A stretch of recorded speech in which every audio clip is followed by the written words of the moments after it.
Hey guys, welcome to Operation Crypto. In this video today, we will take a look at Metis. We've not looked at this on this channel before, so we'll start off by just running over some of the key statistics on CoinGecko, and then we'll have a look at the charts to see some areas which we could use to our advantage, whether that's buying, selling, or using as an accumulation point. We'll take a look at all those points on the chart. Currently, it's at $83. We are up 10.9% on today's trading. Circulating supply, we have 3 million coins with a maximum supply of 10 million. Couple of key things to note: the all-time high was at $323 about 3 months ago, and pretty much most crypto assets that had performed well hit their local highs, or at least their all-time highs, depending on how new the project was. All-time low down at $3.45 11 months ago, which is crazy to see. $3 up to $300. Crazy move that is, but that's the world in. DeFi is king, and assets like this are really starting to grow.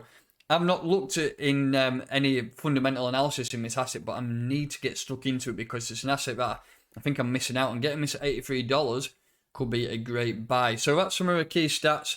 If you want to know anything about a project in terms of website, key stats, Ethereum blockchain scanner, you can see them all down the right hand side here. Twitter links, Telegram. Make sure you get all the correct links because there's plenty of scams out there. So looking at the charts, I just had a quick look over in TradingView, but we've only got data on Qcoin, which goes back to March. So I'm using a different trading software here. If you're wanting to use any trading software, go and check this out. It's charts.cointrader.pro. All you have to do is sign in with your Twitter account, and then you can use. It's very similar to TradingView itself. So let's start off by just marking the all-time high up. We did know at $322 there, just slightly less on this chart. I think this will be potentially a Uniswap chart, I presume. So yeah, that's the all-time high, and then currently we're down at this region around here. You can see it's a fairly decent level of support. We've hit that area here, and then you can see it was a major area here and then there. So it looks like it is a key area of support where you would expect a market to bounce. But the market has been quite brutal, hasn't it? And we've had a significant drop from them highs. If we look at this in terms of a price drop from the all-time highs to the current level down here, we've done a 76% drop, which you might think, damn, what's going on there? Why has it dropped so much? But if you just take a look at the rest of the market, it has all been down, down, down. So we won't worry about that. 76% looks bad on paper, and it probably looks bad in your portfolio. But trust me, it's not to worry about. So let's just start off on the weekly time frame. Let's see if we can identify a couple of key levels before we do move on. And I can see one there straight away. I just want to mark up a couple of levels of resistance and support. Usually you're better off with 2 wicks at least, but 3 the better. This one's fairly close. I mean, you could box it off.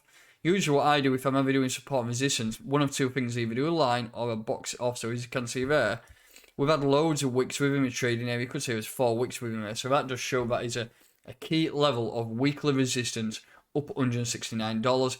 And then down at this region here, you could do exactly the same. If we just copy and paste our box, drag it down to here. So look, we've got 2 wicks into this area here, and if we just drag it all the way across, we've caught the top of that move, the top of that move. So it does show that we are now in a key level of support, which in reality could be a good level to buy.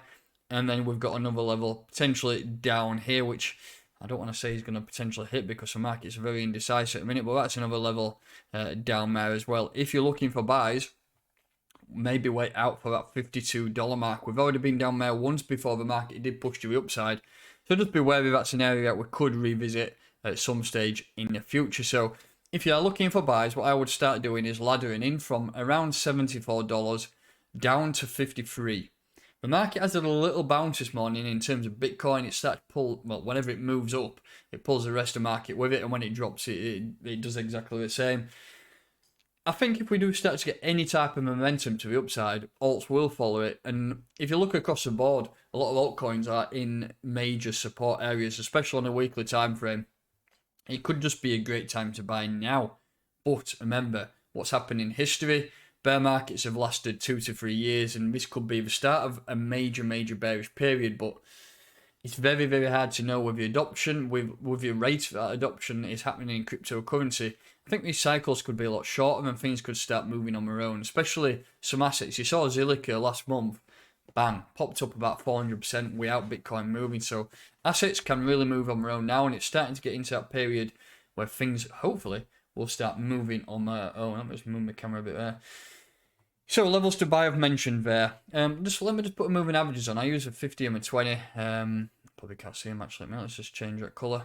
Only that one's visible on this time frame just due to the amount of data. So we just drop down to the daily time frame. Here you can see we've had that bearish cross that most of our assets did back on the 2nd of April. Actually, a lot of assets we've been getting bearish crosses since November of last year. So I mean, this has been moving up and down quite volatilely, really, to be honest. You can see, yeah, bearish crossing. You would expect that the price did continue to drop. But any bullish momentum, we really need to get back above this 20 here, around $100. Once we flip $100 to support and we start hugging this 100, this moving average 20, we then can target about 50, and then hopefully we'll get a bullish cross when we start to push on. That will then lead us in some profit zones, and there's one major elephant in the room, and that's that level there. $167 is a clear area of resistance, which the price action needs to get back above for any type of bullish action. That is an area where if I was buying down here, I would be selling a hell of a lot up there. I mean, if you look at that, if you're buying here now and selling up there, you're looking at 128% move. So maybe if you're looking for a bit of a swing trade, that could be a great option there. So even if you market buying at this current price here, you're looking at a 100% move up to that level of resistance. There's not much resistance in the way there. As you can see, it's a clear area where we've rejected hell of a lot of time. So I might even look at opening a bit of a trading map myself. I think that looks like a clear, lovely setup. Obviously, we can drop lower, but if it did, it's only going to come down to here.